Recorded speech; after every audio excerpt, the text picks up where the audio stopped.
आज एक व्यक्तिଙ୍କର ପ୍ରଶ୍ନଟିଏ ଥିଲା ଭଲ ପ୍ରଶ୍ନଟିଏ ଯେ ସେ କହୁଥିଲେ ତାଙ୍କ ଗୃହରେ ଏକ ପଥରର ମୂର୍ତ୍ତି ରଖିପାରିବେ କି ନାହିଁ।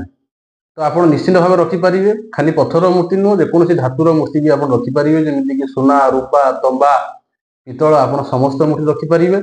କିନ୍ତୁ ତାର କିଛି ନିୟମ ଅଛି। ନିୟମ କ'ଣ, 10 ଇଞ୍ଚ ଭିତରେ ଆପଣ ମୂର୍ତ୍ତି ରଖନ୍ତୁ।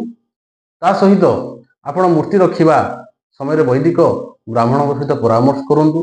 କୌଣସି ପ୍ରକାର ଭଗ୍ନ ମୂର୍ତ୍ତି ଆପଣ ରଖନ୍ତୁ ନାହିଁ, ବଙ୍କା ମୂର୍ତ୍ତି ରଖନ୍ତୁ ନାହିଁ।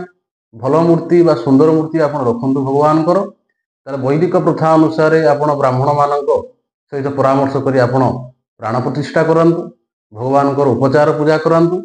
ତା ସହିତ ଆପଣ ଭଗବାନଙ୍କୁ ନିଶ୍ଚିତ ଭାବରେ ବହୁତ ଭଲ ଭାବରେ ନିଜ ଠାକୁର ଗୃହରେ ଆପଣ ସ୍ଥାପନ କରନ୍ତୁ। ଆଉ ପ୍ରତ୍ୟେକ ଦିନ ଆପଣ ତାଙ୍କ ନୀତି ନିୟମ ବା କିଛି ପୂଜା ପାଠ ଆପଣ ଭଗବାନଙ୍କର କରାନ୍ତୁ।